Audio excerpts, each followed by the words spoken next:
Adrian Edwards, welcome to #Peace Day. Good to see you, Jeremy. It's amazing to see you. We've known each other a long time. But before we get into how that all happened, could you tell me a little bit about your journey to where you are today? So I started out as an international journalist. I was a BBC correspondent based in East Asia and decided to move from there into the human rights world. And that took me towards the UN. And so I was working for the UN and in Cambodia, later in Afghanistan, a number of other countries, many of them conflict countries, before moving to Switzerland later on in my career. So I've done that mix of journalism, of human rights, and more recently working with refugees. And what was it like working in, and we'll get on to why we met in Afghanistan, but what was it like working in Afghanistan?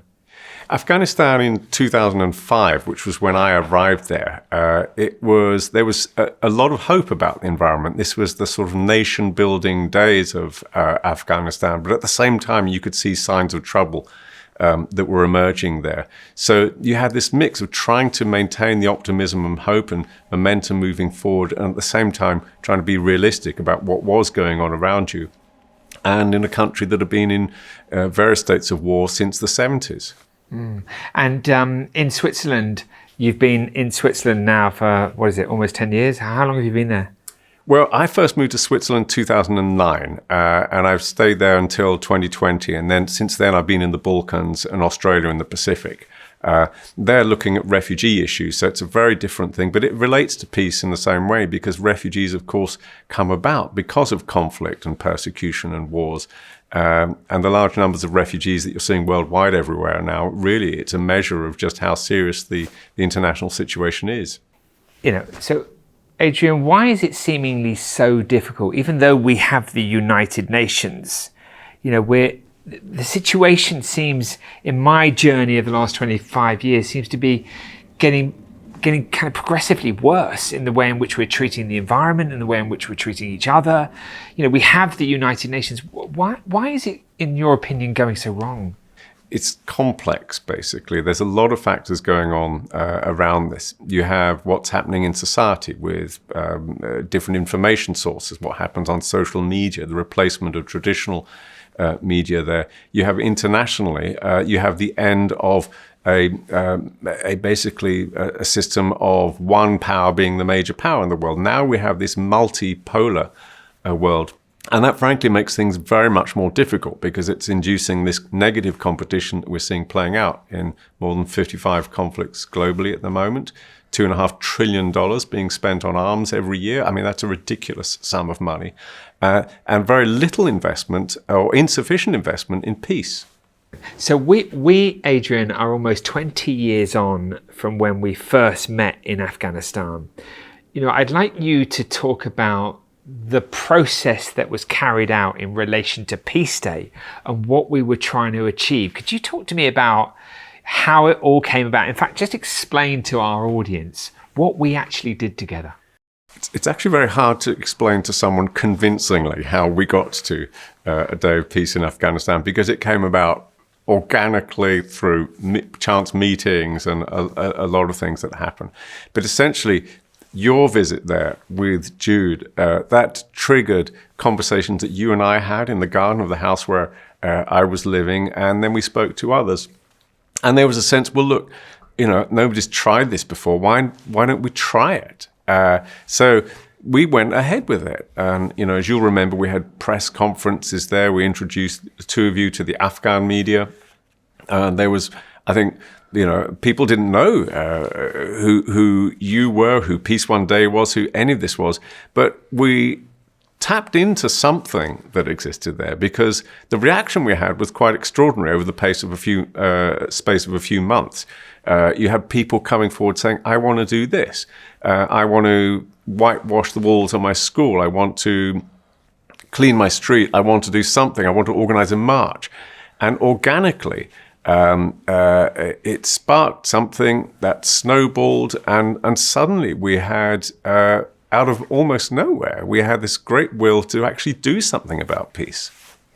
So we're talking about Peace Day, 21 September, a day of ceasefire and non-violence, which is in fact, of course, today when we're broadcasting. And you know that I wanted, and Jude wanted, and UNICEF, Roshan Khadivi, and you, and UNAMA, obviously all your teams, and NATO and ISAF were all met. And of course, you helped us to instigate all of that, and the British government, many governments that we were with, and Fatima Galani, who was the spokesperson for the resistance against the Russians in a very long time ago, who was obviously extremely connected as well.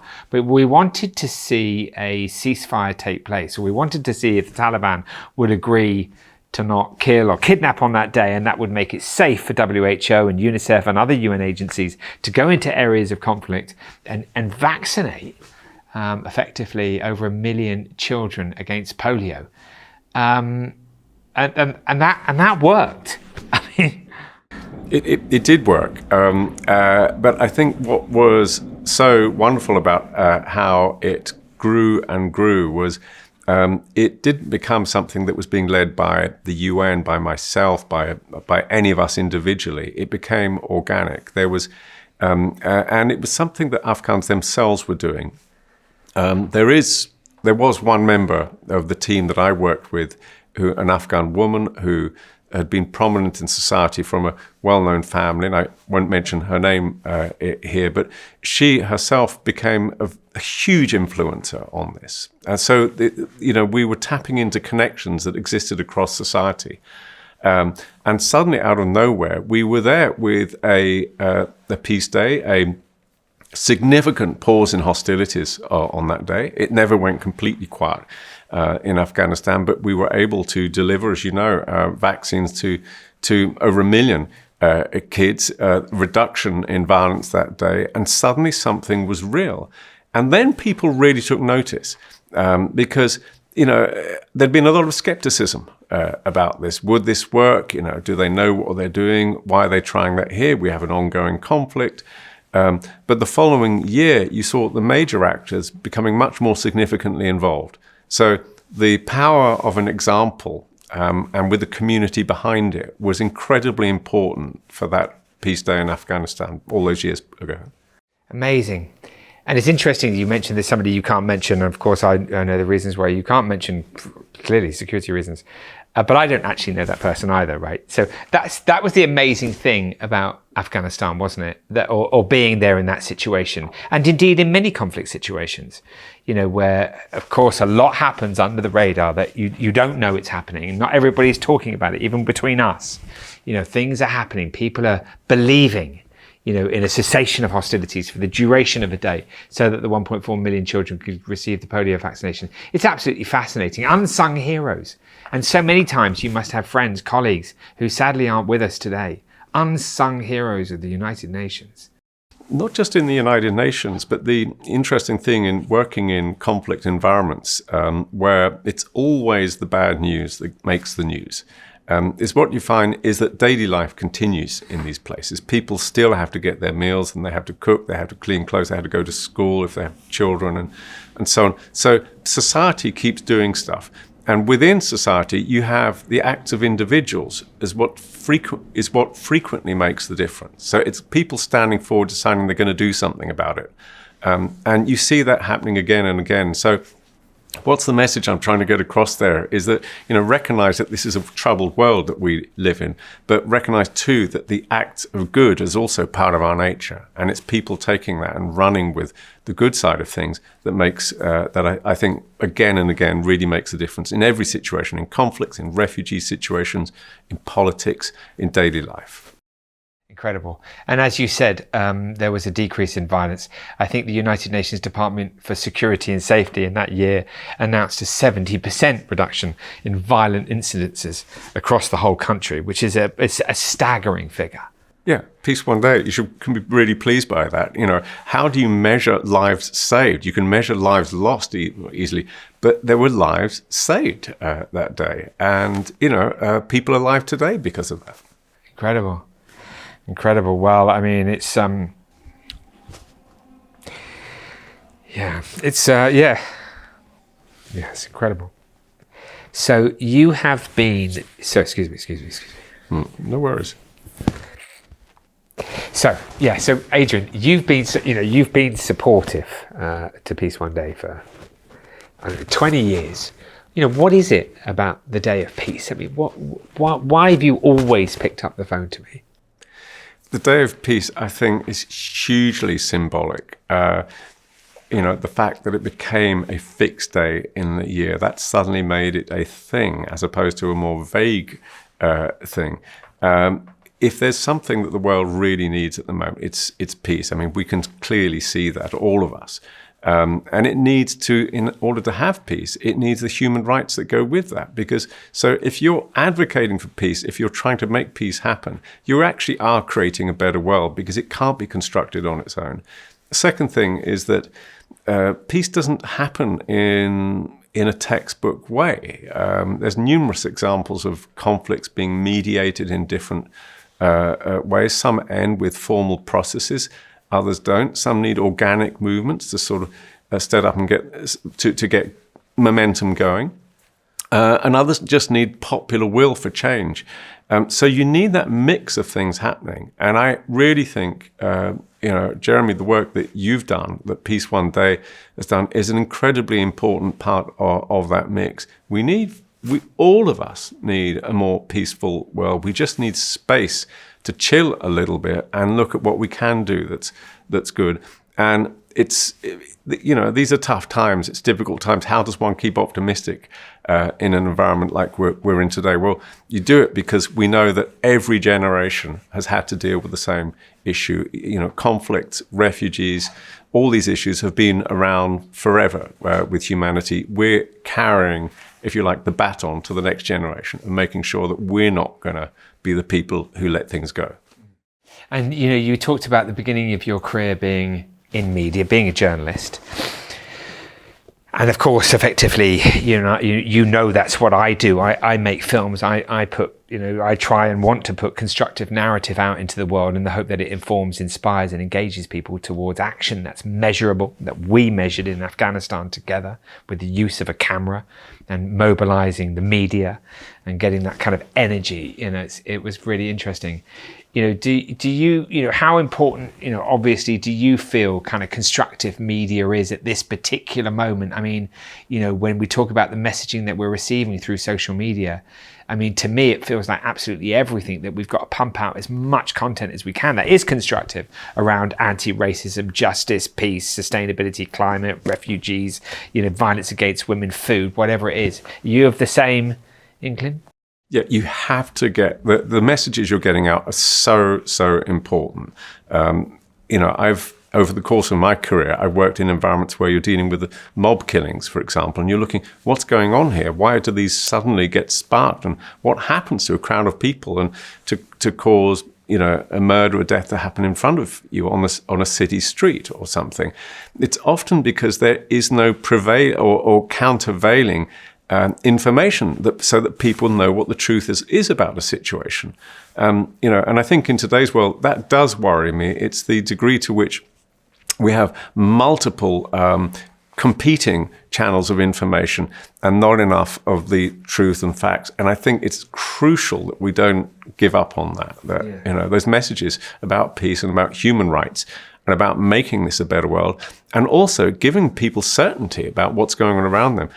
That's a really important role, I think, that media still plays. It's media. I was a journalist. Media's diminished today, but it's not down and out. And it's incredibly important that you have people who are looking for the facts, going back to what the real story of what's happening, and making sure that those come through and they can get heard through this noise. And that's what you were doing at the refugee agency, wasn't it, for Filippo Grande? You were part of the communications. You were making sure the right messages got out around the issue of refugees, correct? Yeah, that was the role I had there. I was in a privileged position to be a spokesperson for the UN Refugee Agency for many years, and that was an amazing opportunity to talk to what was happening, to advocate for a better world, for better things to be done to protect people fleeing persecution, conflict, and war. And I was there and lucky enough to do that. But if you have that chance, you take it. You have to go with it. Yeah, what an incredible thing that you did. And Filippo Grande is a man that is respected greatly, if not one of the the greatest international diplomats living. Is that correct? Filippo's my boss. Was your boss? He was my boss until a week ago. And he's a beloved friend for over many years. So, he's doing a phenomenal job in very difficult circumstances. And so to anybody who don't know, I mean, we have refugees because there are conflicts and people have to leave. But we also, and people do know, we have refugees because of the climate crisis that we're facing. And those two things combined are manifesting an awful lot of refugees. I mean, how many refugees in the next 20 years will be on the move? Well, you go back to when you and I were in Afghanistan, we had probably about 13, 14 million refugees in the world. Now we have in the region of 40 million. And then if you take people displaced inside their countries, as on top of that as well, 120 million. That number's going steadily upwards. So we have to become better at managing it and dealing with it. It's a reality of our lives. It's not going away. So let's get better at dealing with that. And, this goes back to the importance of organizations like Peace One Day. In every generation, there's new initiatives around peace. In the UN world, it was that period after the Second World War when suddenly people wanted to be away from conflict. They wanted new treaties. They wanted a UN charter. They wanted a universal declaration of human rights and a raft of treaties to create a safer and more peaceful world. And that, to a significant degree, what was created then is still functioning and working today. But it's incredibly important, and there'll be a need for evolution of that and new things and a new Peace One Day eventually. And all of these things, we have to keep at this and not lose the energy. Yeah. So when you talk about that education and the International Day of Education in January that we'll broadcast around, I mean, what you're really talking about here is the evolution of humanity in relation to a sort of a shift in the level of consciousness around the fundamental issues in relation to our survival. We need to kind of, again, is that whole reason why constructive narrative being received by young people to help them know that they can climb the mountain, that they can change the world, that they can make a difference. I mean, we have to instill hope, don't we, and belief that by working together, by standing together, by supporting each other, things will and can be different, right? That's right. It's this permanent gardening that I was mentioning earlier that we have to do to make this a world that is peaceful, to make a peace day not just a one-off event, but something that we can continue to maintain and grow and use that example to inspire. I think that's the end of my film. I said that to you. For anyone who doesn't know, you have a look at the day after peace, because that's exactly it. I had an interview with Adrian upstairs, 20 years ago, whatever it was, and it was the end of the film. So, look, last question. What is your vision for #Peace Day? I mean, Peace Day. What's your vision for the future, the next 25 years? What message would you like to give to the individuals out there in the world? We've forgotten how important human rights is and peace is, and that the fact that these things are linked. You don't get a lasting peace when there aren't human rights. So I think what we need and what's really important is to re-energize that momentum behind human rights as being a protector of society, protector of us all. And, that's been a little bit lost in recent years. I think a lot more energy needs to come into that. What Peace One Day is doing in looking at these different areas of climate, of social justice, of many different areas, is incredibly important because it's opening up to these discussions about how how more widely do we create peaceful societies, not just a moment of peace. So kudos to you for that. Yeah. Well, I really, look forward to continuing another 25 years with you, Adrian. I really hope in 25 years' time we're sat here. We'll be pretty old at that point, but talking about the new generation, the new Peace One Day, as you put it, and that's a lovely, hopeful thing to think about. And Adrian, thank you for everything that you've done for me and for Peace One Day. It's an absolute pleasure to see you. Thank you, Jeremy. Take care. Good luck. You too.